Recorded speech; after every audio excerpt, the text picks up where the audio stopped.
Stalker, if you've never heard of it, is the 1979 classic by the great Russian filmmaker Andrei Tarkovsky. It's about three people: writer, professor, and of course, the eponymous Stalker. In the film, stalkers are men who lead expeditions into the mysterious Zone, a dangerous and cordoned-off area devastated by some incomprehensible event. We never learn the deeds, but whatever happened here, it has lacerated the fabric of reality, turning this stretch of forest into what Stalker calls a very complex maze of traps. Ловушка, что ли? И все они смертельны. Я знаю, что здесь происходит в отсутствии человека. I watched Stalker for the first time this year and was blown away. It, like so many of my favorite films, proves difficult to decipher. I remember walking away from Stalker considering it a meditation on what it was like living in a world post-Chernobyl. I thought the imagery and its setting, this forested landscape plagued by otherworldly ruin, were clearly inspired by the nuclear disaster in the countryside in northern Ukraine. I thought that the zone itself was obviously a reference to the Chernobyl exclusion zone and the security cordon that surrounds the plant to this day. But most of all, I remember thinking about what it must have been like to live in the shadow of something so dangerous and inexplicable as the zone. I remember thinking how similar that feeling would be to living in the shadow of Chernobyl, which also rewrote the rules of reality in its own way. Of course, as I learned later, nothing in Stalker is about Chernobyl. Not really, since the film predates the disaster by 7 years, which came as a shock to me because so much of the movie lines up with it so succinctly. I rewatched Stalker a couple of weeks later. If you do any amount of research on the film, you'll soon see the zone as a possible reference to the Gulag, as is the meat grinder, the dangerous tunnel our characters travel through to reach the room. So during my second viewing, I, like many others, analyzed Stalker as a metaphor for the USSR, and the zone itself as a sort of inverse prison camp. But it is so hard to break free from the shadows of Chernobyl. That interpretation impossibly makes so much sense. There's a power plant in multiple shots, mutation, radiation poisoning, but then I come back to how Stalker was initially planned to film in the desert. Would the Chernobyl interpretation come so easy if the backdrop was different? I'm not sure. Stalker stuck with me, not only because its meaning was so elusive, but also because I was convinced that there was one to find, just out of reach. And so I kept looking for a while, and eventually found my own meaning for the film, in the most unlikely of places.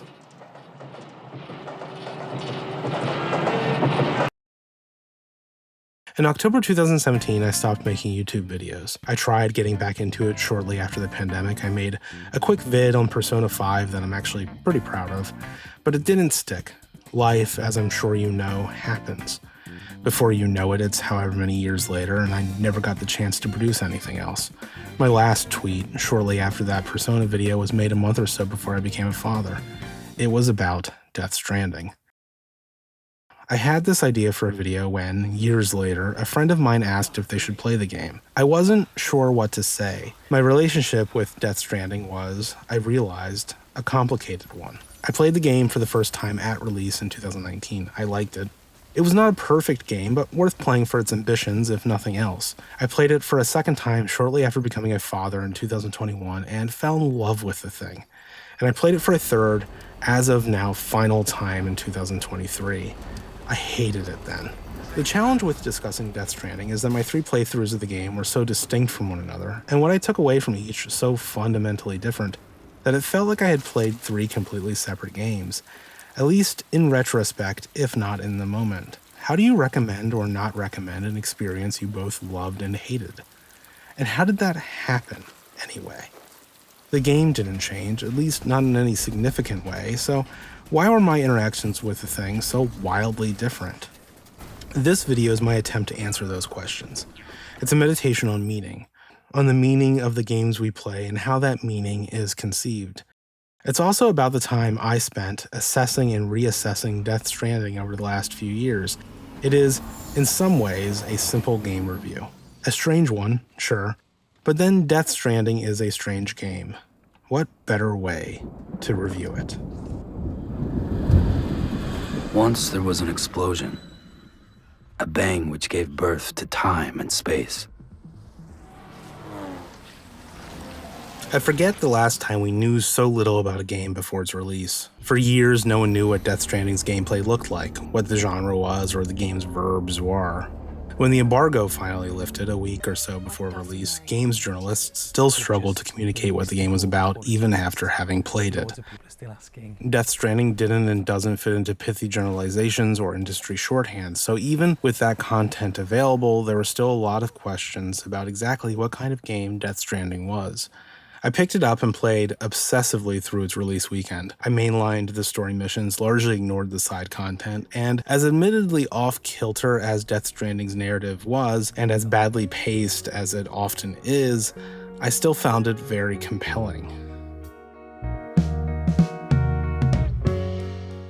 Death Stranding was one of those games that everyone played, and it was as if we were all discovering it for the first time, together. There was a constant confab among friends, chatter back and forth, discussing all the quirks, the tools and strategies, our critiques. I still remember the Monday morning after release. A group of coworkers and I huddled around one of our workstations, in between bathroom breaks, going back and forth about the ins and outs of the game.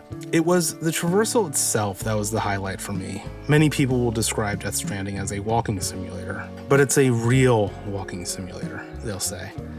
And at first, that comes off as a bit reductive or derisive, but play the game for a bit and you'll see what they mean. Death Stranding is not like Dear Esther or What Remains of Edith Finch, the game's dubbed as walking simulators, but something else entirely.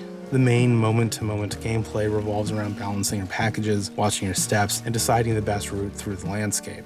There's this friction between Sam, the ground, and his packages that reminded me of 2001's Eco, and the friction in that game between the player character and Yorda. I remember reading an interview with Eco's director, Fumito Ueda, about how he came up with a hand-holding mechanic in that game to facilitate a sort of direct communication between the characters without spoken dialogue. I wonder if Death Stranding accomplished something similar with its mechanics, tying Sam to the ground he walked on, to the packages he carried, weight of the world and all that. A few days go by and my list of friends playing the game grows. A Discord server I'm part of through a friend of a friend starts chatting about it. Some like it, some don't. Common complaints begin to surface. The combat is too simple. Boss fights are a disappointment, especially compared to the Metal Gear Solid series. The game is just boring. I specifically remember one friend telling me. All valid points. Ones I agree with at least in part, but still the game captivated me, if for no other reason than how novel the whole thing was. Sometime in that first or second week, I saw a friend of mine streaming Death Stranding and I decided to turn it on before bed. He was playing through episode 3. That part of the game involves a ton of fetch quests, including a longer sequence with the chiral artist and junk dealer.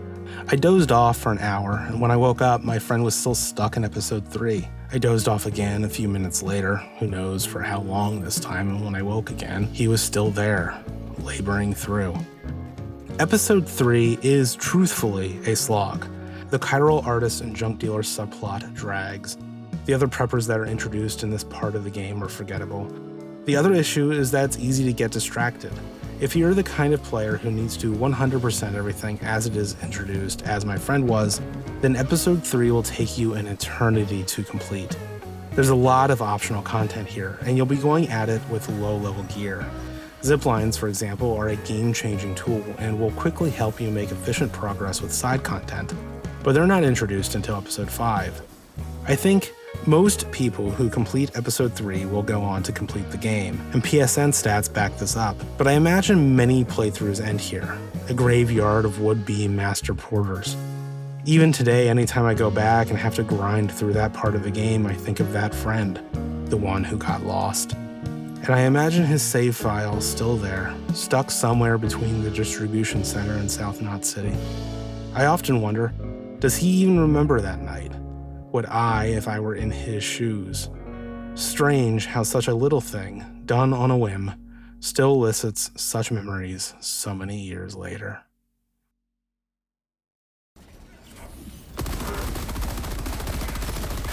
I caught up with one of those friends over a game of Helldivers 2 recently.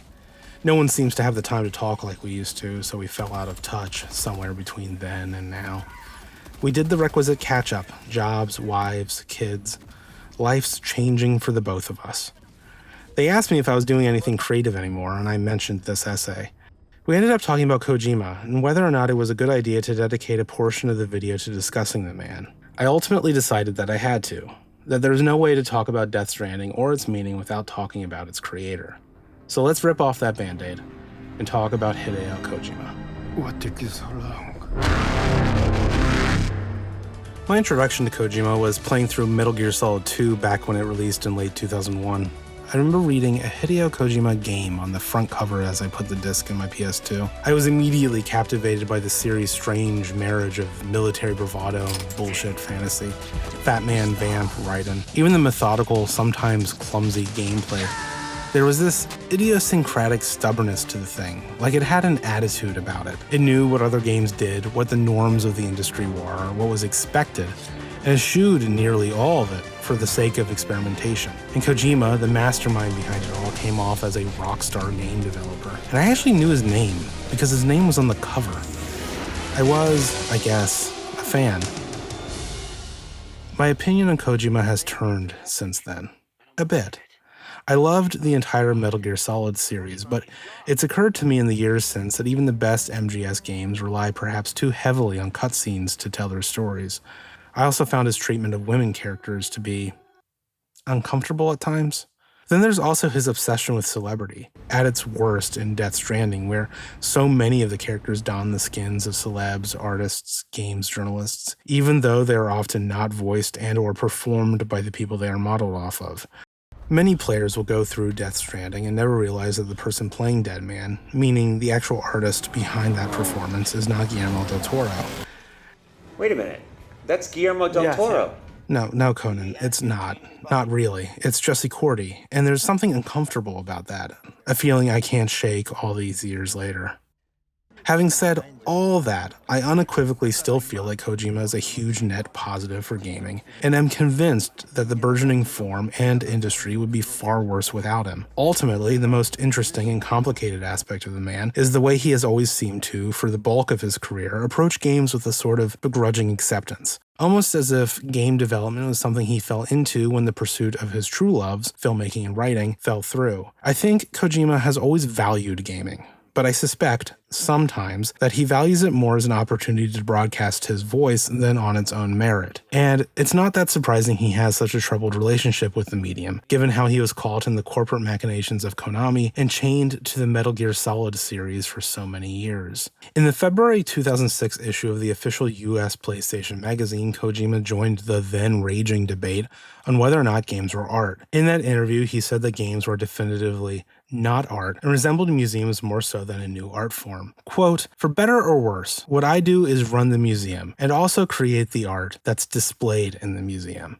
End quote. It was a strange time for games media in that stretch between 2006 and the early 2010s. It really felt like you couldn't go a month, maybe two, before seeing some new rebuttal, blog post, or think piece hit the stands. Among those many diatribes, the man who initially triggered the debate, eminent film critic and personal hero Roger Ebert, echoed a similar opinion to Kojima's. A suggestion that a game could potentially be visually artistic, but the game itself, the composite, could never be considered great art. Most of Ebert's arguments focused on the amount of interaction found in games being the key factor preventing them from becoming more. Some, or depending on who you ask, most, of his thoughts on the subject came off as out of touch or perhaps a bit naive. But the underlying question is an interesting one I thought of while considering my many playthroughs of Death Stranding. Does our own role in defining our interaction with games, the idea we are co-authors in our own experiences, and the distance that sort of participation creates between us and an author's intent, preclude the form from the classical definition of art? While researching this essay, I stumbled across another Ebert quote, this one from a Q&A blog post in 2005. He writes, "To my knowledge, no one in or out of the field has ever been able to cite a game worthy of comparison with the great dramatists, poets, filmmakers, novelists, and composers." A rush of deja vu washed over me when I read that. I heard that somewhere before, somewhere recent. I don't spend a lot of time reading blog posts from nearly 20 years ago, so I doubt it was that. I filed it away in the who cares category of my thoughts and went about my day. A week or two later, I was paging back through Tarkovsky's Sculpting in Time. I had recently watched Stalker again, and was hoping the book would reveal anything about that damn film. And that's when I saw it, where I remembered the Ebert quote from. On page 173, Tarkovsky writes, "Whether up till now cinema can actually claim any great authors worthy to stand alongside the creators of the great masterpieces of world literature is extremely doubtful. I don't think it can." And he goes on, "Because cinema is still trying to define its own specific character, its own language. We are still uncertain of the material in which a film image is to be modeled, unlike the painter who knows he will work in color, or the writer who knows he will affect his readers with words." An interviewer once asked Tarkovsky if he'd ever been happy. "Only during my childhood," he replied. No one takes himself or film as seriously as Andre. Still, I find the man more endearing than off-putting, even when he dips too deeply into the well of self-parody. Kojima and he are alike in that way. Tarkovsky finished Sculpting in Time near the end of his life. It is, in essence, his final attempt to provide some parting insight into the meaning of his art. It's a good read, and the opportunity to step into Tarkovsky's mind and understand better how a master approaches their work, regardless of form, is priceless. During its nascency, many considered cinema a composite of other art forms. Theater, photography, music, all displayed simultaneously on the canvas. Tarkovsky took umbrage with that term, composite, because to him it meant that film could never transcend the sum of its parts. It could never be art itself, and would forever be relegated as a repository for other forms, a museum of sorts. Cinema was still trying to define its own specific character, and lacked an agreed-upon language and grammar. Without understanding what made cinema unique, without knowing what raw creative attributes were specifically its own, filmmakers approached their art with disadvantage. They knew that they created movies with technology, and for some that was enough, but they did not know what they used to create art. So they created good movies that were, of course, commercial composites of other art forms. Paging through Tarkovsky's thoughts, I can't help but think of gaming's own struggles in the years after Ebert made those comments, back during the late aughts and early 2010s, but also, and to a lesser degree, even today. Tarkovsky believed that the poetic essence of cinema was time, or rhythm, hence the title of that book. Gaming's own formative element, its own poetic essence, might be something like interactivity, the very element that, according to Ebert, prevented the medium from evolving beyond rote craftsmanship and into the realm of art.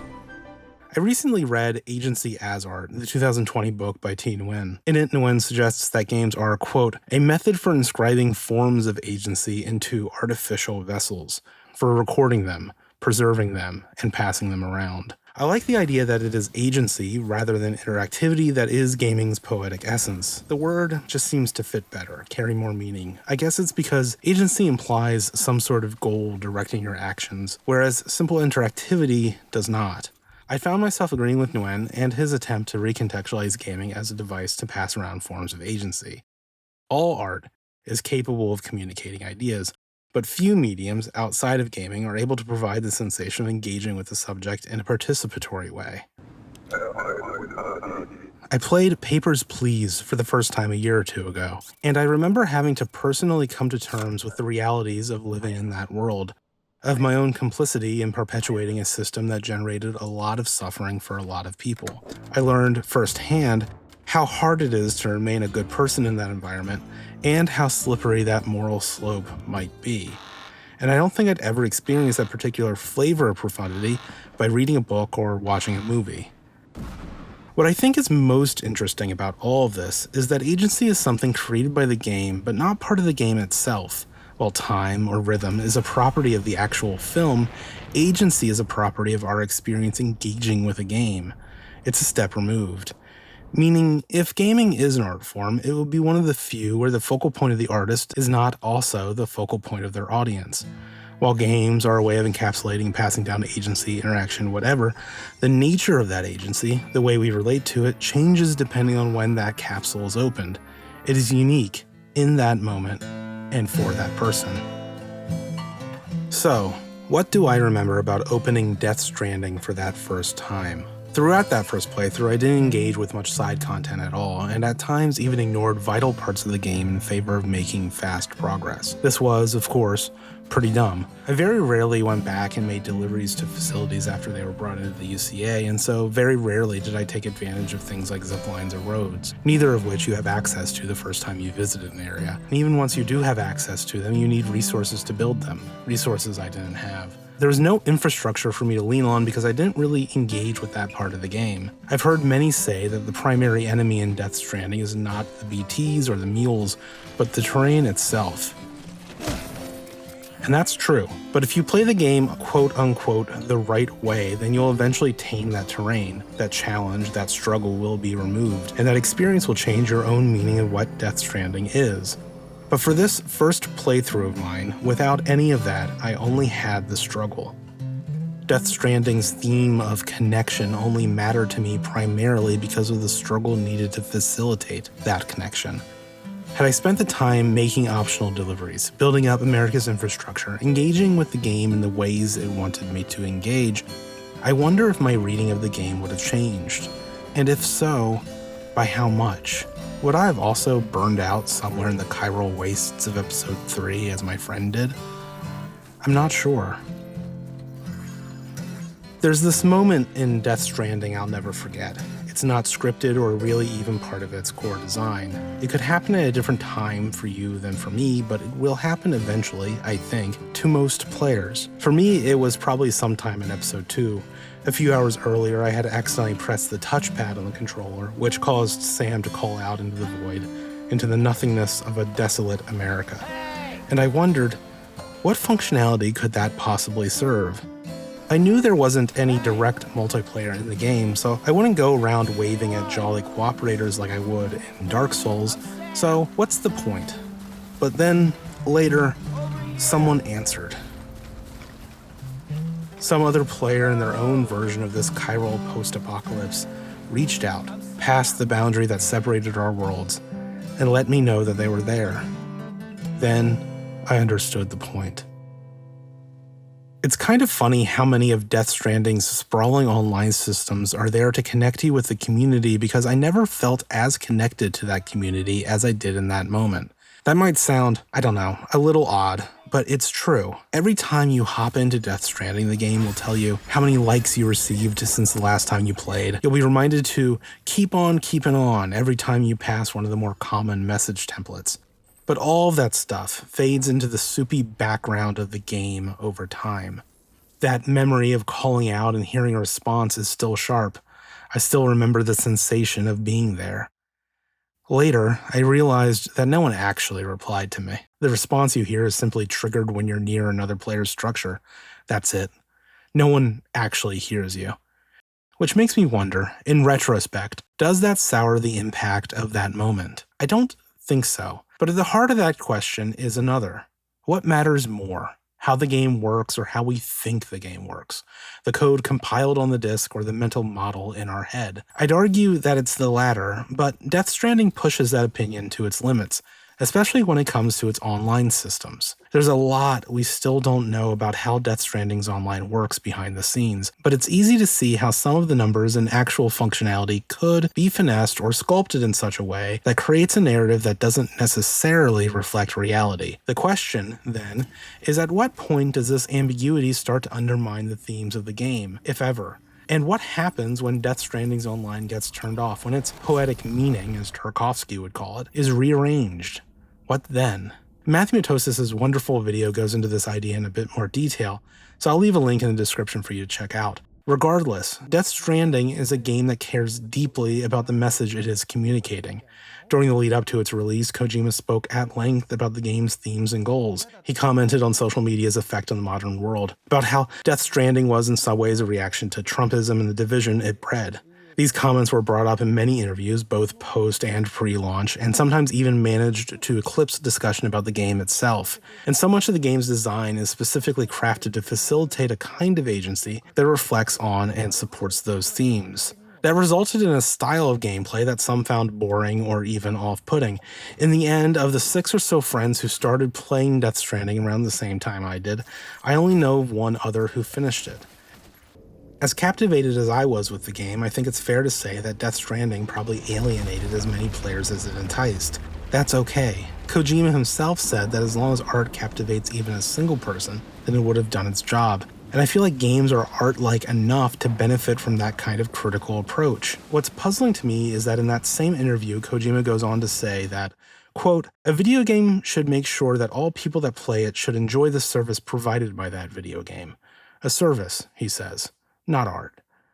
As I was wrapping up my first playthrough of Death Stranding, I couldn't help but wonder about that. Death Stranding didn't seem like the kind of game that would be designed by a person who believed games were commercial services or simple repositories.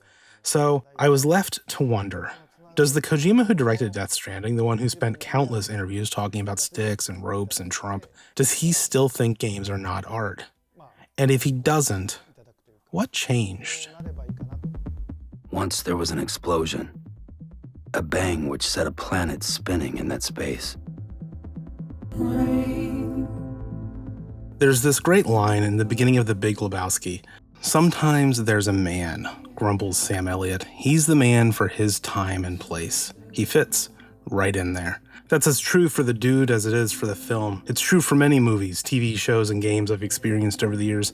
Pieces of media that entangle themselves with the moment so completely that the two become inseparable. Sometimes it's on a personal level, like how I'll never forget where I was or what was happening in my life when I first spun up Ocarina of Time. And sometimes it's on a broader level, because of what's happening out there in the world.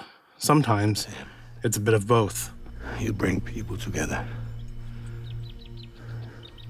You're their bridge to the future.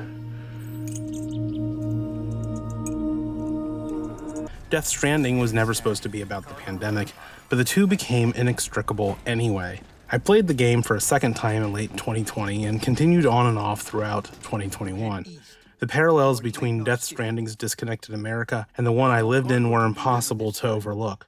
Even the smaller details, like the way Sam recoils at the idea of touching another person, hit differently than they did back in 2019. The conversation around Death Stranding had changed since the last time I played it. Many of the main talking points were the same. The game was still narratively clunky, mechanically unconventional, and filled with all those ever-present Hideo Kojima idiosyncrasies that you either love or loathe. But something new had made its way in. Death Stranding was now prescient. It predicted the pandemic, they said. It wasn't very long at all until people started comparing that prescience to the prescience of Metal Gear Solid 2. MGS2 was released in 2001. As the years went by, it grew a reputation for the way it predicted, with uncanny accuracy, what living in a post-truth, post-Trump, post-Cambridge Analytica world would look like. Having gone back and played it recently, it's actually stunning how relevant some of its scenes are for a modern audience, and how, strictly speaking, far off they must have felt for an audience playing the game in 2001, still years away from the social media boom of the late aughts. Everyone withdraws into their own small gated community, afraid of a larger forum. They stay inside their little ponds, leaking whatever truth suits them into the growing cesspool of society at large. The different cardinal truths neither clash nor mesh. No one is invalidated, but nobody is right. Not even natural selection can take place here. The world is being engulfed in truth. And this is the way the world ends. Not with a bang, but a... So Death Stranding released mere months before a global pandemic, one that left the world in a state not altogether dissimilar from the one depicted in the game, disconnected, alone, relying on a gig economy to deliver pizza. Kojima had done it again. He predicted the future for a second time, was a sentiment I remember running into multiple times on Reddit and other platforms. I don't think Kojima predicted the pandemic, and I've wondered many times if that sentiment is perhaps misguided. Metal Gear Solid 2, after all, was specifically commenting on the future as Kojima saw it at the turn of the century. That prediction ended up being quite prophetic, but I think Death Stranding was different in that it never felt like it was attempting to comment on our future, but instead used the Death Stranding as metaphor to comment on our present as it was in 2019. It is a game that's meant to be relevant, topical, and important to its contemporary audience. Another way of saying this, perhaps a pithier way, is to generalize Metal Gear Solid 2 as speculative fiction and Death Stranding as allegory. Death Stranding's disconnected America was undoubtedly a metaphor for what Kojima saw in the late 2010s, an increase in individualist ideals, jingoism, and political upheaval we had, as MGS2 predicted, shattered into so many gated communities, each with their own truth. While Kojima's America might have had the Death Stranding to divide its people, we had Facebook. The pandemic largely obfuscated the metaphor because the pandemic is such a better stand-in for the Death Stranding than something as abstract as social media or political division. So the game, in retrospect, played during the pandemic, became much more about the physical connections I longed for than the intangible connections I saw erode throughout the late 2010s. By the way, I'm not really sure if Death Stranding did a particularly good job commenting on that late 2010s atmosphere. I am still transparently undecided on that even as I'm writing this, but I am saying that Death Stranding is perhaps better considered a commentary on that atmosphere than it is a prophetic vision of the future, regardless of how tempting it may be to recontextualize it as that. Game over, man. Please. If games are capsules, then something strange happens the longer those capsules are closed. What you find inside might not always resemble the thing put in there by the designers.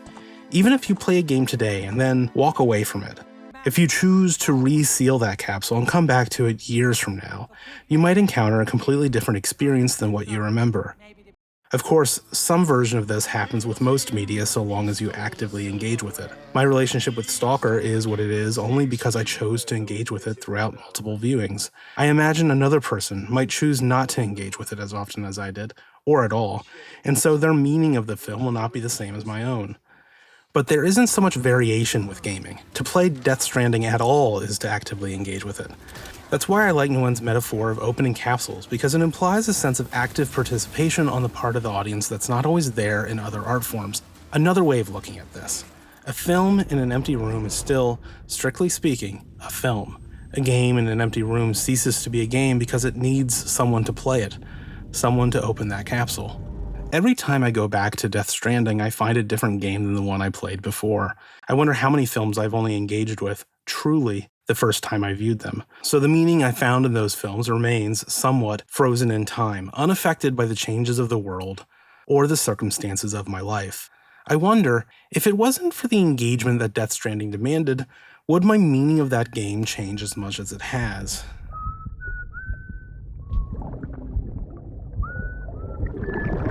I became a father in 2021. If you had asked me to summarize Death Stranding before that day, I'm not sure I would have ever mentioned Lou.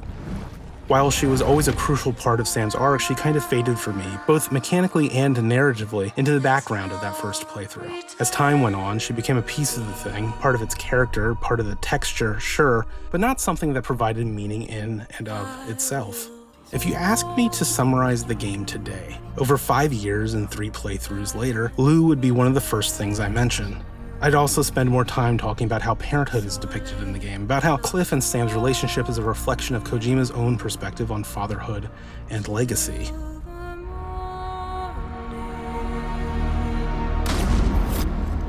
Death Stranding, at the time of its release, was the latest in a series of high-profile games featuring father figures as player-character protagonists. The Last of Us, Red Dead Redemption, God of War. These are games about bad men trying to be good fathers, about absolution, about escaping cruel pasts or correcting past mistakes by any means necessary, so long as those means are violent and bloody ones. Death Stranding, bucking the trend, is not a game about violence, or at least not in the same sense as those other titles. Leading up to the game's release, Kojima offered his thoughts on a Kobo Abe short story called Nawa, The Rope. Quote, "The stick is the first tool that mankind created to put distance between himself and the bad things, to protect himself. The second tool mankind created is a rope. A rope is a tool used to secure things that are important to you. Most of your tools in action games are sticks. You punch or you shoot or you kick. The communication is always through these sticks. I want people to be connected not through sticks, but through what would be the equivalent of ropes."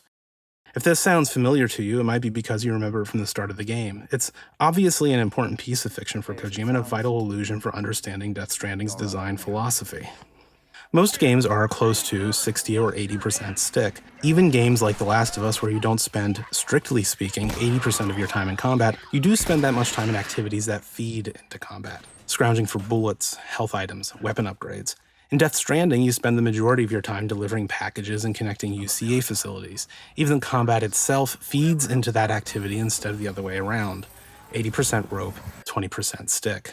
Throughout the 2010s, if you played a father in a video game, it usually meant that you were mechanically, or at least narratively, a protector first and foremost, usually a violent one. Because what else can you use a stick for but to protect? Death Stranding never asks you to protect Lou, not really, and so you engage with her in different ways, closer to an analog, at least thematically, of how I hope most of us define parenthood. You play with her in between deliveries, you soothe her after encountering BTs, you hang out at a hot spring. It's just as superficial and shallow a representation of what parenthood actually is, but it is nice to see some version of video game fatherhood that isn't so marked by violence.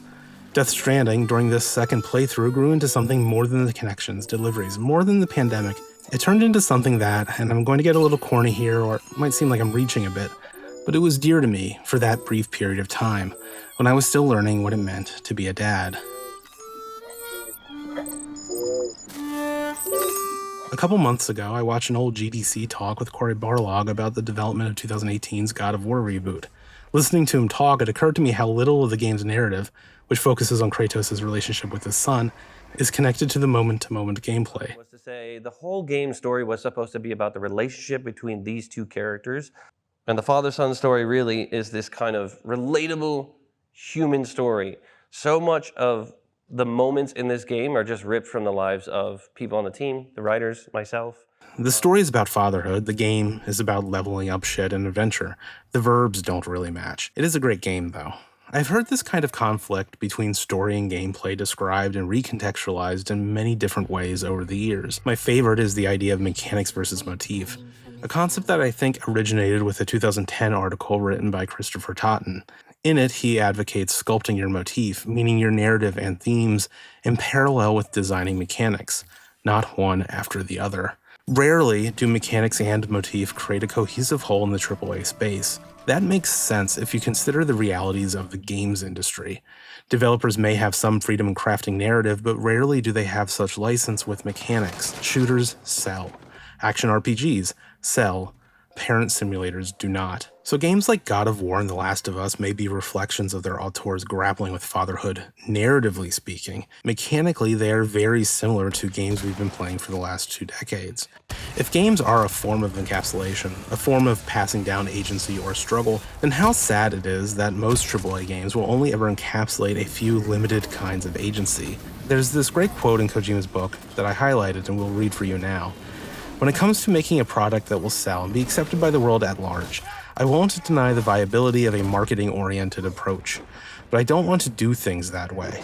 The future cannot be created by a simple imitation of memes other people made in the past, even if, from the business standpoint, that might be a safe, low-risk method. Just like continuously interbreeding similar genetic material will diminish variety and lead to an evolutionary dead end, memes will not evolve and progress without the introduction of new connections. End quote. To be clear, The Last of Us and God of War are 2 of my favorite games ever made. They are, in many important ways, better games than Death Stranding. They represent the pinnacle, in my opinion, of what can be accomplished with commercial art, regardless of form or medium. But their ultimate goals are still just that. Commercial in nature, beholden to industry trends and market demands. They beg to question what if. What if a AAA game was created with mechanics and motif on equal footing, and the design team given the freedom to allow one to mutate the other freely? It occurred to me sometime during this second playthrough that Death Stranding, with all its many failures and successes, might be that game. I kept playing after the credits for this second playthrough. The road that connected the distribution center to South Knot City was left unfinished, and that rubbed me just the wrong way. The roadway gets introduced sometime back in episode 3. You can spend some time building it up during the main story, but it'll most likely remain unfinished by the time the credits roll. So if you really want to rebuild America, I mean truly rebuild it, you'll have to go back and work on its infrastructure. To start things off, I drove from facility to facility and emptied each of their materials to kickstart the rebuild, but that only got me so far. The most efficient way, I learned, was to raise the connection levels for the facilities, increasing the amount of materials each can store, then take on a few material deliveries to replenish their coffers, before finally pillaging them again. Repeat ad nauseum. Sometimes this got really boring, so I mixed it up by raiding the odd mule camp here and there. For Chiral, I'd travel to one of the many BT hotspots in between deliveries, kill some PTs, jump back in the truck, and complete my delivery. Do this regularly, and you'll have enough Chiral to keep the engine of progress moving at a good pace. So while all my friends were getting their islands at Animal Crossing just right, and tracking the price of turnips, I was rebuilding roads. After a while of this, I realized a new kind of play was taking over, results-oriented, instrumental, transactional. The goal was no longer to be immersed or connect America, not really. It was to optimize the game system so I could get this damn road built as fast as humanly possible. This didn't last for very long. I gave up completing the roadway a few hours later and put down Death Stranding for the second time. Still, this was a major shift for my relationship with the game. It was a gradual change, but once it was complete, I could never return to the time before, when my meaning of Death Stranding was more ingrained in its themes, its characters, its imagery, and its moment-to-moment gameplay. Years later, I would begin my third playthrough, a playthrough characterized by this new goals-oriented mindset. I wanted to 100% the damn thing. So I didn't have time for cutscenes, didn't have time for atmosphere, and my meaning of the game would change for a second time. Once there was an explosion, a bang which gave rise to life as we know it. And then came the next explosion.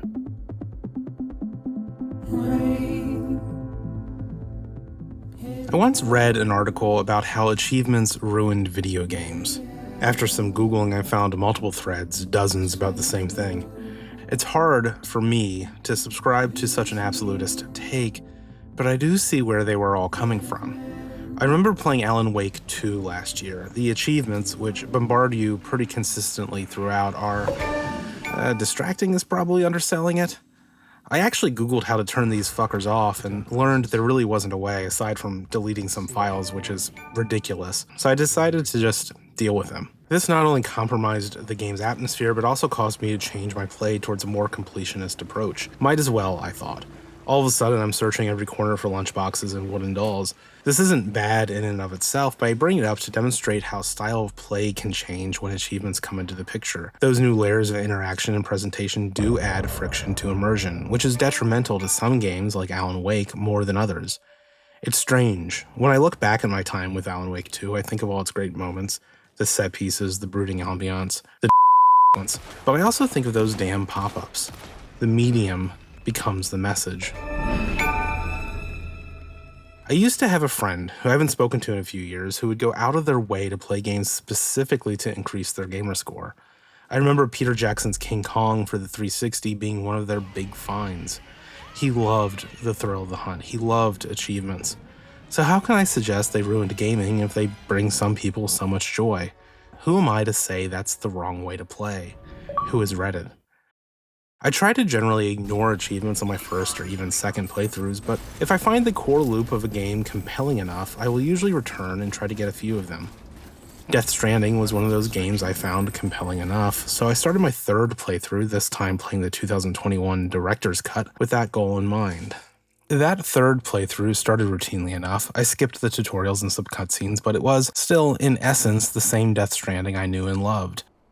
That changed in time. I began to gain speed, skipping more and more. We're here for the Chivos, after all. Narrative be damned. I did try to engage with some of the side content as I played, knocking some of it out early, but my overall game plan was to rush the main campaign and then focus on all of the achievements after the credits. When I did allow the story to run its course, I found that I reacted very differently to it. So many of the characters were tedious now, so many stretches of the story uninteresting or abrasive. I skipped every cutscene with Hartman. I never really cared for that guy anyway. And I skipped a good deal of the cutscenes with Mama and Lochna. Episode 3's subplot was more excruciating than ever. I don't know what Kojima is even thinking here. It's grating and the game's long enough without it. It's one of the few instances in any game where the game would be instantly improved by excising such a large swath of its content. No need to replace or fix it. Just trash the thing and you're better off. I don't remember so many of the cutscenes feeling so unnatural. I played Metal Gear Solid 4 in between this playthrough and the one previous, and the cutscenes in that game, they went down just fine. So did Death Stranding's motion capture really age that poorly? Or did I not pay as much attention to it before? I try to remember what I loved about the game to begin with, the spaces in between the story, the world, and its mysteries. Lou. Lou was the foundation of my second playthrough, but after playing a while with this new mindset, she recedes into the shadows. I brought a different kind of energy to the table this time around, I realized, and so I co-authored a very different sort of experience. I did whatever I could to finish the game as fast as I could. I remember taking a bike or a truck everywhere, forcing it through difficult terrain just so I could speed along the flat ground on the other side. I avoided the traversal I loved in favor of something I found far more frustrating.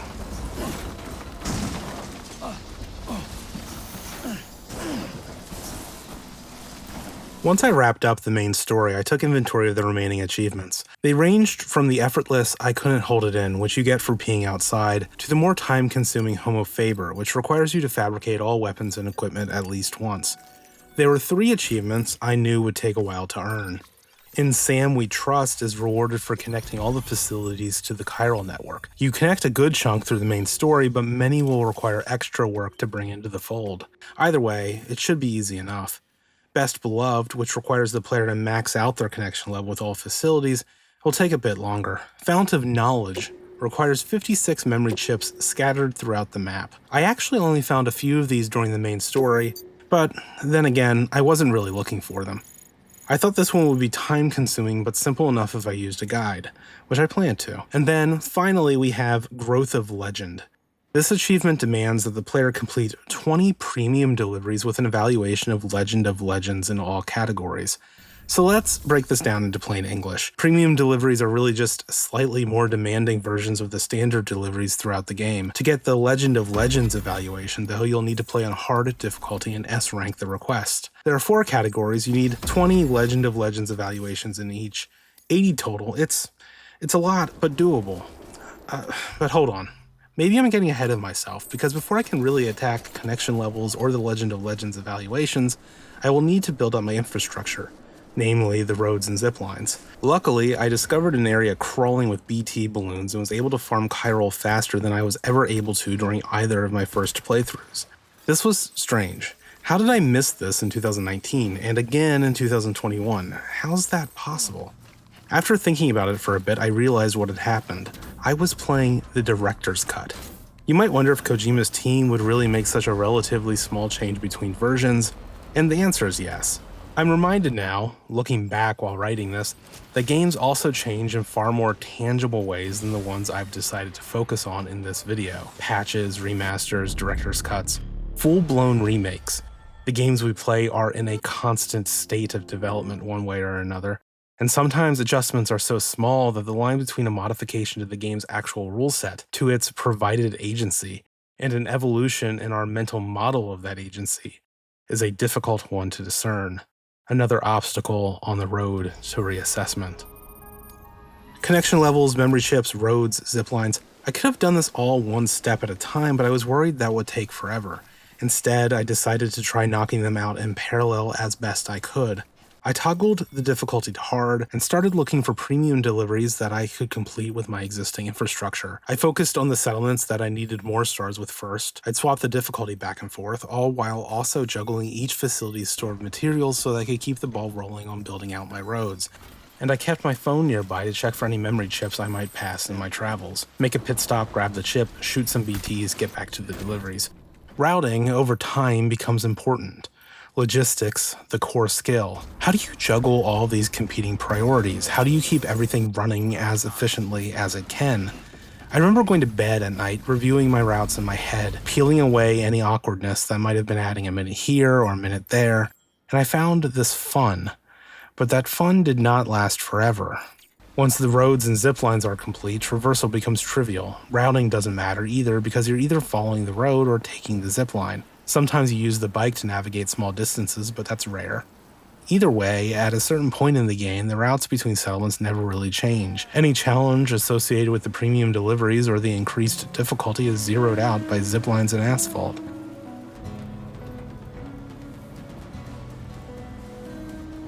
And so, My mind started to wander during these long trips on the road. I had watched Stalker for the first time a day or two before, and couldn't help but start seeing connections between the two, real or imaginary.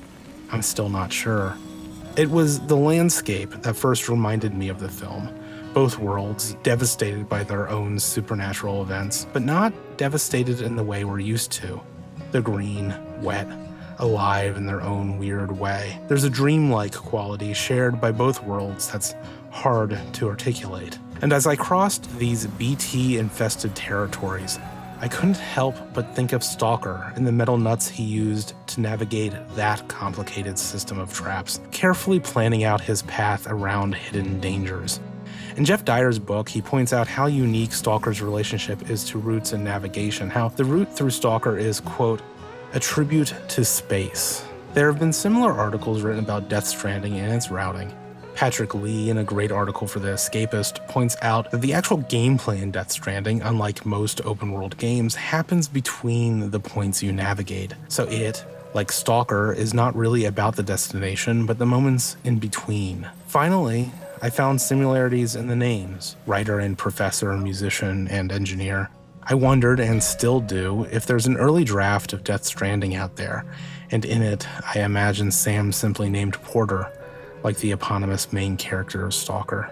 One final question. Did Stalker inspire Death Stranding? Has Kojima ever seen it? Or are these phantoms of my imagination, spurred on by these long trips back and forth?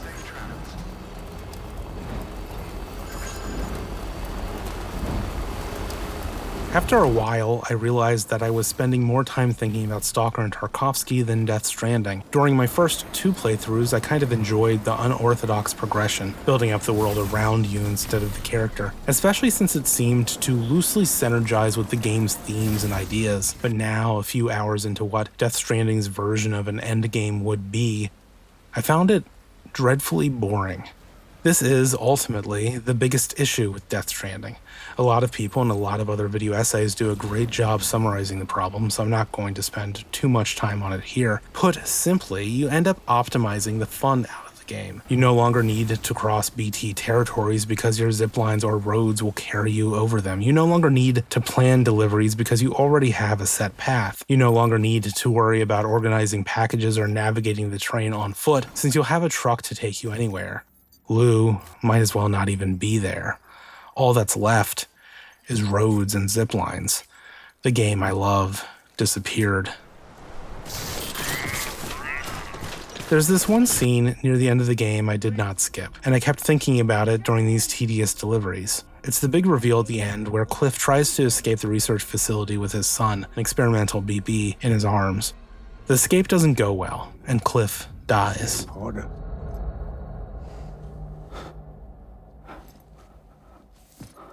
But you're Sam Bridges.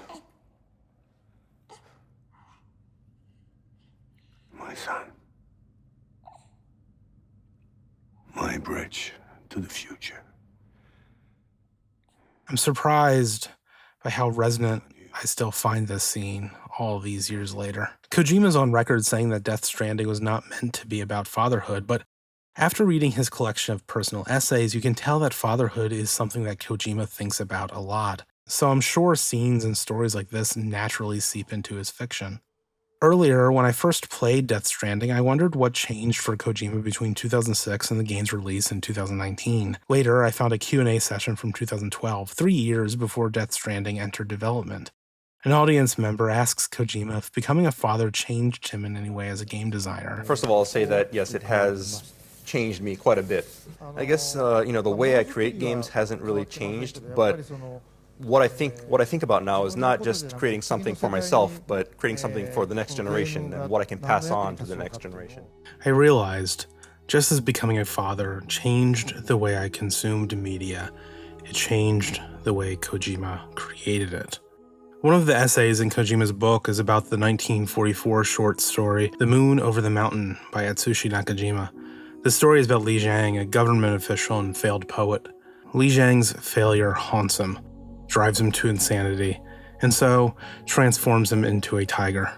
It's a poignant little story about acceptance, an exploration of the unique sort of frustration belonging to the failed artist, and a warning for those of us who are so rigid in their dreams that they miss opportunity. The story ends with the failed poet, wholly consumed by his bestial nature, roaring mindlessly at the moon.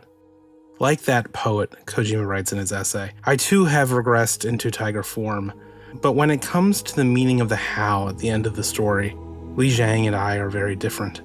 By becoming the tiger, I found a different way to pass on my stories than the one I so rigidly insisted upon. And so, even as a tiger, I intend to keep on howling into the later generations. Those stories will become new memes, not as prose, but as video games. Li Zhang wanted to be a poet. Kojima was pursued by his ambition to become a filmmaker and novelist. Neither accomplished their goals, but they can still both howl.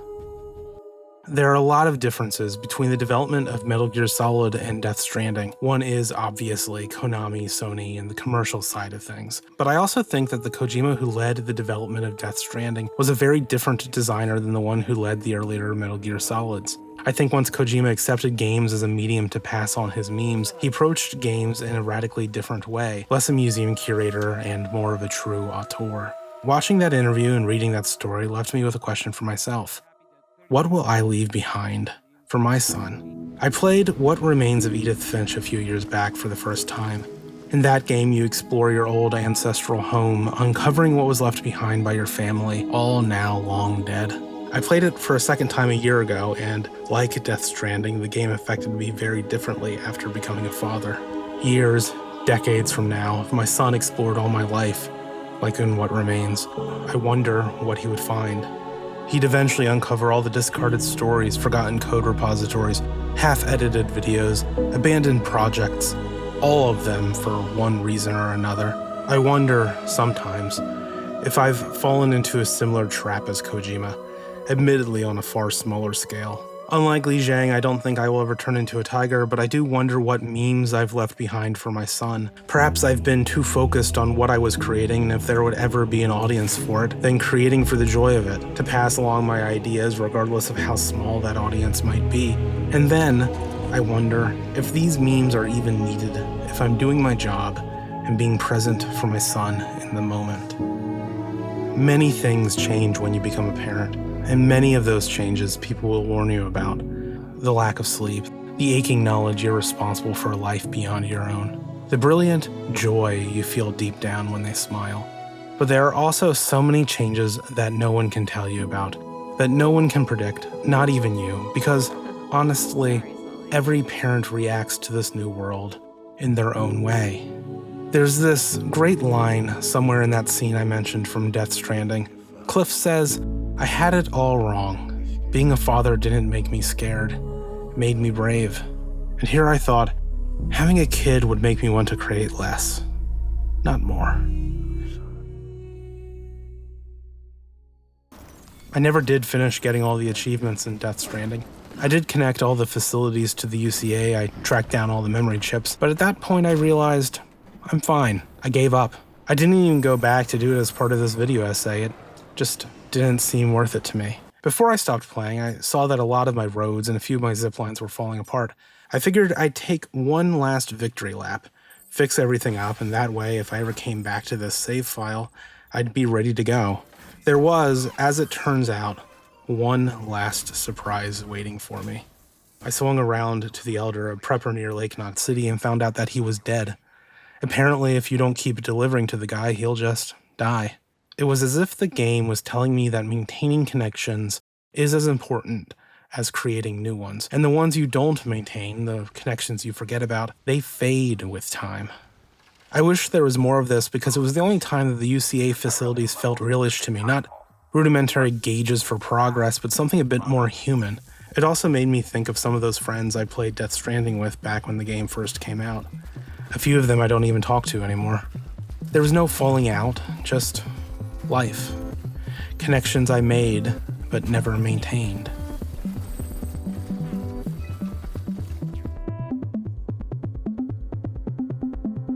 Rain, heavy clothes,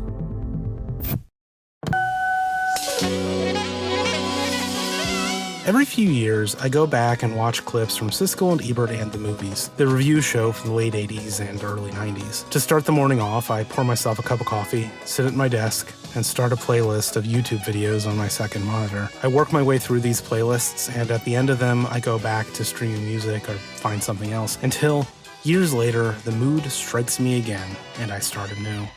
I don't recall if it was this essay that launched my most recent voyage through these archives, or if it had started alongside it independently.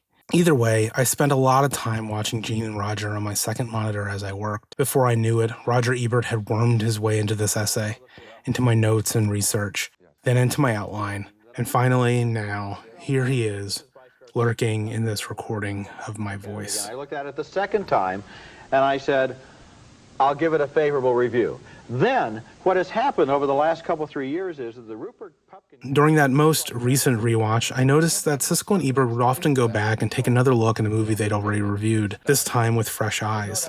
They would talk about how movies age, about how their meanings change, and about how they, as film critics, reassess. By the time 10 or 12 years had passed, it represented what I was trapped in, and I felt as confused and as directionless sometimes as Mastroianni did. Recently, the movie, when I saw it again, seemed to be like something I had outgrown, that I had escaped from or learned to handle. I sometimes feel like this sort of reassessment is missing in games criticism. Not completely, it definitely does exist. Noah Gervais' videos being a good example. But it never seemed as commonplace as it did in discussion about film, which makes sense. Reassessing games is hard. They change constantly, they take forever to replay, and there's really no money in it. But without that sort of reassessment, we leave an important part of games unexplored. I remember reading once about how famed movie critic Pauline Kael would approach critiquing films. She'd go into a movie, watch it, then ask, what happened to me? I asked myself that about Death Stranding while writing this essay many times. And the answer was a confounding one. I said earlier that if gaming is an art form, it would be one of the few where the focal point of the artist is not also the focal point of their audience. The lines between art, artist, and audience are all blurred. Or as Nguyen puts it in his book, the aesthetic responsibility in games is distributed between designers and players in a way that is hard to reconcile with the traditional concepts of artist and audience. In games, there's a certain degree of co-authorship, of audience co-authorship that doesn't exist in other mediums. And I don't mean that in the usual reader response talking points sort of way, but true authorship of experience. Meaning, everyone has their own Death Stranding, and your Death Stranding might look different than mine. Tarkovsky would say that the most painful struggle of all creative work is finding the shortest path between what you want to say and its ultimate reproduction in the finished image. But what does that mean for a medium where that path is a complicated, winding one, constructed by its audience as much as its artists? What does it mean for the auteur game developer, the games critic, the video essayist? What's the purpose of discussing what happened to me when what happened to me is not what will happen to you? When I was younger, I was one of the many who did not understand Ebert's comments. Now that I'm older and have had time to go back and reassess the crux of it, I'm not so sure how I feel.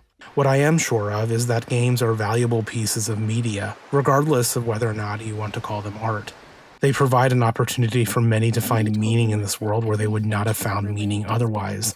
That is powerful and worth defending. Another thing I do know is that I'm more interested in what Ebert's suggestion means for how we discuss games than games themselves. If Ebert's right, if games are not art, or even if they are a new kind of art, then we can't approach games criticism the way you would approach film or literature. Whatever strategies Pauline Kael used for film will not translate into this new medium. We need a new ludic language, a new approach to discuss games and to move away from grammar borrowed from other art forms. I do not know what that language looks like, but I do wonder if our obsession with positioning games as traditional art has somehow slowed the development of that language down. In the meantime, maybe the best we can do is what Siskel and Ebert did. Go back and re-experience the thing, meditate on how meaning has changed, and write about what we find. Summing up 5 years of playing and replaying a game is difficult. At the end of it, I still felt like I needed an answer to that initial question, if not for my friend who asked it, then for myself. Do I recommend Death Stranding?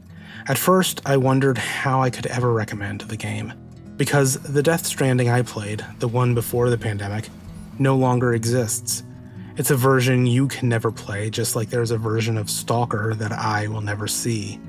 The game I played in 2021 after becoming a father, well, that version only exists for me.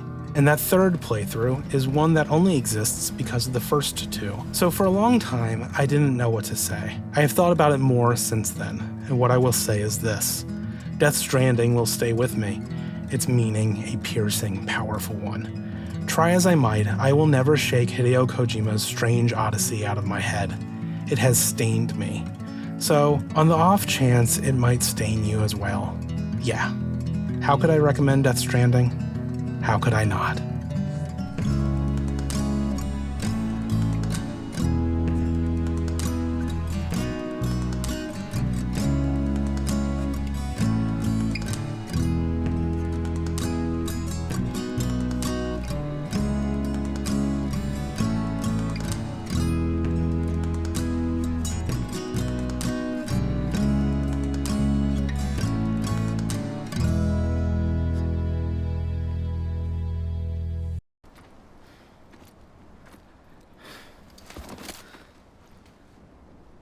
After I was done working on the script for this video, I sat down and rewatched Stalker for a third time.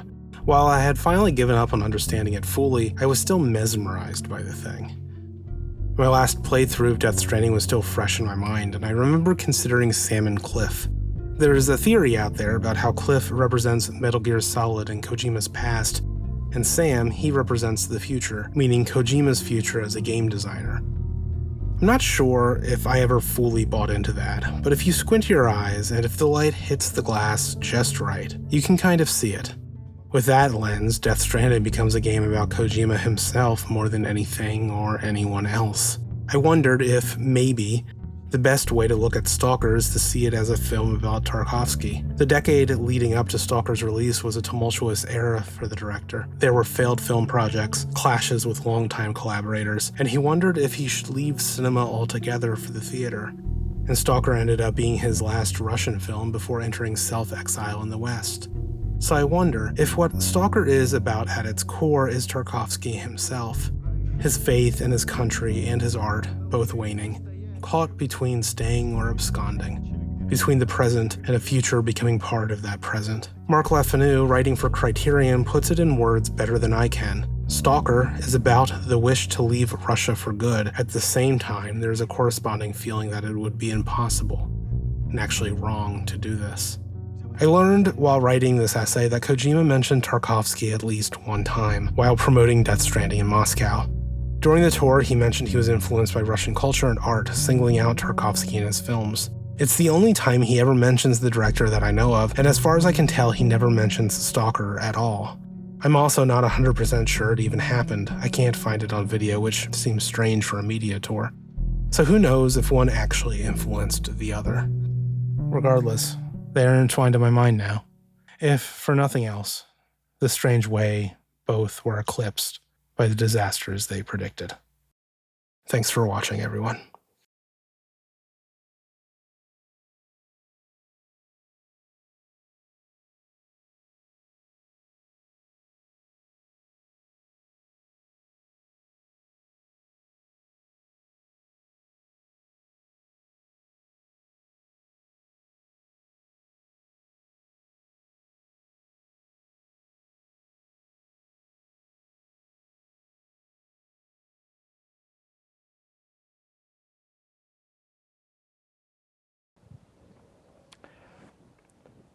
In 2006, you likened your role as a game designer as to someone who runs a museum.